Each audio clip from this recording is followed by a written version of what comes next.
तो सांप को लेकर जाइए, सांप के पास लेकर जाइए, तो पता चलेगा ये कौन है कौन नहीं है। देख दंग रह गया। जिससे नस्ल की पहचान होती थी, अबू तालिब के लाल ने उसे चीर फाड़ दिया। मैं कहूंगा यहाँ पे रख के, चीरता फाड़ता कौन है? चीरता फाड़ता कौन है भाई? शेर। इसी वजह से मेरे मौला का नाम है असदुल्लाह गालिब, गालिब इब्न गालिब अली इब्न अबी तालिब। जब तमाम शेरों के ऊपर भी शेर हो, उसे अली कहते हैं। सोचने पड़ेगी या रसूलुल्लाह, कयामत आ गया, नस्ल कैसी पहचान होगी? शायद रसूल ने जुमला कहा होगा, देखो आज से ये कानून जारी हो गया, जैसे कि आजकल हमारे देश में कानून जारी हो जाता है, ये कानून तो वो कानून तो वो कानून जारी किया।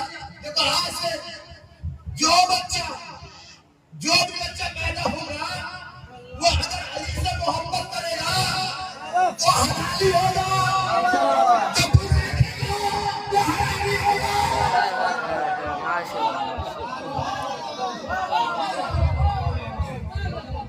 एक शख्स आया रसूलुल्लाह के पास, कहने लगा या रसूलुल्लाह, मैं तिजारत के चक्कर में बाहर रहता हूँ, मैं तिजारत के चक्कर में बाहर रहता हूँ, मुझे गुमान है कि मेरी बीवी अमानत में खयानत करती है। सुनिए, गौर से सुनिएगा, मेरी बीवी अमानत में खयानत करती है। रसूलुल्लाह ने कहा, ये तुम्हारे साथ जो बच्चे हैं किसके हैं? या रसूलुल्लाह मेरे ही हैं, इन्हीं के बारे में आप सब पूछने के लिए आया हूँ। रसूलुल्लाह ने कहा ठीक है, मस्जिद के कोने में जाके बैठ जाओ, जाके बैठ गए। अब तो फर्जन रसूलुल्लाह के आ रहे थे मस्जिद के अंदर। जैसे ही मस्जिद के दरवाजे से आगे बढ़े, दोनों बच्चे जो है खड़े हो गए। दोनों बच्चे इस्तेमाल के लिए खड़े हो गए। खड़े होने के बाद रसूल ने कहा, इधर आ। अरे क्या हो गया रसूलुल्लाह? जो मेरे बेटे के लिए ताज़ीम के लिए खड़ा हो जाए, उसकी बात अमानत में खयानत नहीं, बल्कि वो अमानतदार हुआ करती है। ये कैसे फैसला हो गया?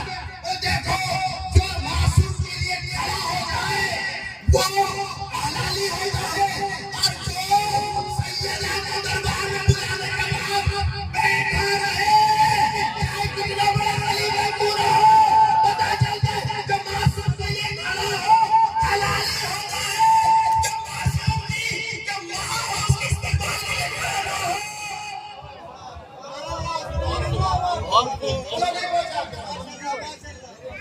जुमला नहीं पहुंचा, आपने ठीक से नहीं सुना। जो मासूम के ताज़ीम के लिए खड़ा हो जाए वो हलाली हुआ करता है, समझ रहे हैं?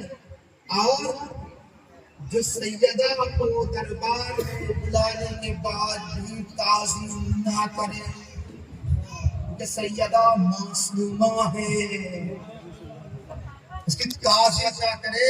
अब समझ लीजिए कैसा है, समझ रहे हैं?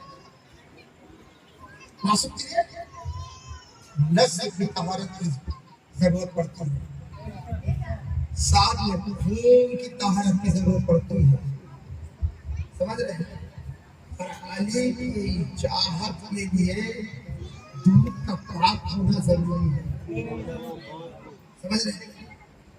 ऐसा होना चाहिए मासूम। अब मासूम, अब सखी सखावत की बात आ गई, अब मैं ज्यादा टाइम नहीं लूंगा भाई, जिस तमाम सखावत। मुआविया ने इमाम हसन को दावत की कि देखो मैंने हसन को दावत की है, लिहाजा से सामने पर्दा ऐसा लगा दो कि सर झुका के आए, क्या सर झुका के आए। लिहाजा तुम लोग ताज़ीम के लिए खड़े मत हो, मैं चाहता हूँ जितना हो सके उसकी बेइज्जती हो। अब कुरान क्या कह रहा है, वो तो इस मन तशा वो तो जिल मन तशा बेजकल खाए। बस ये आयत क्या है, दावत मौला आ रहे हैं, क्या बात, सर झुका के आए, पर्दा लगा है।